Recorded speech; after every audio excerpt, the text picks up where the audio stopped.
बिस्मिल्लाहिर्रहमानिर्रहीम। मुअज़्ज़ज़ नाज़रीन, अस्सलामु अलैकुम वरहमतुल्लाहि वबरकातुहू। आप देख रहे हैं ब्राइट सोल यूट्यूब चैनल। मैं हूं अल्ताफ़, एक नई वीडियो के साथ हाज़िर खिदमत। मुअज़्ज़ज़ दोस्तों, नमाज वाज़ेह रहनुमाई और हिदायत का रास्ता है। नमाज बुराई और बुरी बातों से रोकती है और कहावत है, खाली ज़हन शैतान का कारखाना है। हम नमाज पढ़ते हुए अक्सर भटक जाते हैं, ज़हन ख्यालात की आमादगाह बन जाता है। साइंस इसकी क्या तौजीह पेश करती है और साइंस की रूह से हम किस तरह यकसू होकर नमाज पढ़ सकते हैं और कैसे अपनी नमाज की हिफाजत कर सकते हैं। हम में से अक्सर मुसलमान अरबी को तर्जमे के साथ नहीं समझते और साइंस की रूह से जब हम नमाज पढ़ रहे होते हैं तो हमारे दिमाग का बहुत थोड़ा हिस्सा खर्च होता है। एक मशीन की तरह रटे हुए अल्फाज पढ़ते जाते हैं और उन अल्फाज पे हमारी तवज्जो नहीं होती और दिमाग का जो हिस्सा खाली होता है वो भटक जाता है।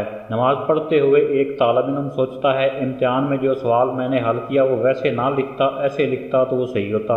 एक घरेलू औरत सोचती है, शाम के खाने में क्या पकाऊं। एक बिजनेसमैन के दिमाग में ख्याल आता है, आज मैंने कितना माल फरोख्त किया, और वो नमाज के दौरान ही हिसाब लगाना शुरू कर देता है। ये सब खाली दिमाग होने की वजह से होता है। साइंस कहती है इंसान का दिमाग बहुत ताकतवर चीज़ है, ये खाली रह ही नहीं सकता, ये हर वक्त सोचता रहता है। काम करते हुए, गाड़ी चलाते हुए हमारे दिमाग में हमेशा दो ख्याल चल रहे होते हैं और हम इन दोनों ख्याल में से किसी एक पर भी 100% तवज्जो नहीं दे सकते। हत्ता के सामने खड़े शख्स से बात करते हुए भी हमारा ख्याल भटक रहा होता है और हम सवरात की दुनिया में खोए हुए होते हैं। इसका आखिर हल क्या है? हम किस तरह अपनी तवज्जो 100% अपनी नमाज पर कायम रख सकते हैं? इसका हल बताया है डॉक्टर जाकिर साहब ने पीस टीवी पर अपनी एक तकरीर में। वो फरमाते हैं कि 80% मुसलमान अरबी को तर्जमे के साथ नहीं समझते और सूरत फातिहा हमें इतनी अच्छी तरह याद होती है कि दिमाग को इस्तेमाल किए बगैर स्पीड के साथ पढ़ सकते हैं।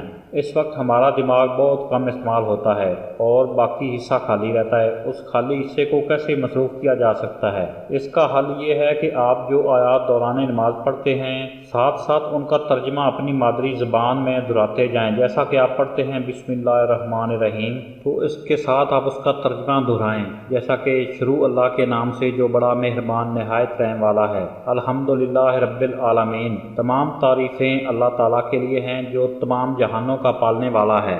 अर्रहमान रहीम, जो रहमान और रहीम है।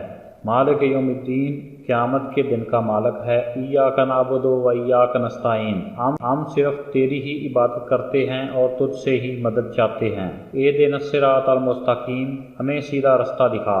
सिरातल लज़ीना अन्अमता अलैहिम गैरिल मग़दूबि अलैहिम वलद्दालिन, इन लोगों की राह जिन पर तूने इनाम किया, उनकी नहीं जिन पर तेरा गज़ब नाज़िल हुआ, और ना गुमराहों की।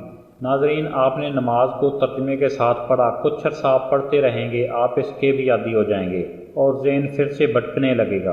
अब आप ये करें कि तर्जमे के मानी पर तवज्जो दें। जैसा कि आप पढ़ेंगे अल्लाह अकबर, यानी अल्लाह सबसे बड़ा है। कितना बड़ा है? जिसने इतनी बड़ी कायनात बनाई, जिसकी ना कोई हद है ना उसका कोई हिसाब है। सोचिए उसको बनाने वाला खुद कितना बड़ा होगा, उसकी कुदरत कितनी बड़ी होगी। उस शहनशाह के जाहो जलाल के क्या कहने। तो इंशाल्लाह अरबी को तर्जमे के साथ पढ़ें और तर्जमे के मानी पर गौर फरमाते रहें। अल्लाह के फजल से दिमाग फजूल सोचों में भटकने से महफूज रहेगा। अल्लाह हम सब का हामी और नासर हो। वीडियो को लाइक करें और प्लीज़ चैनल को सब्सक्राइब करके घंटी के बटन को भी दबा दें। वीडियो देखने का बहुत बहुत शुक्रिया।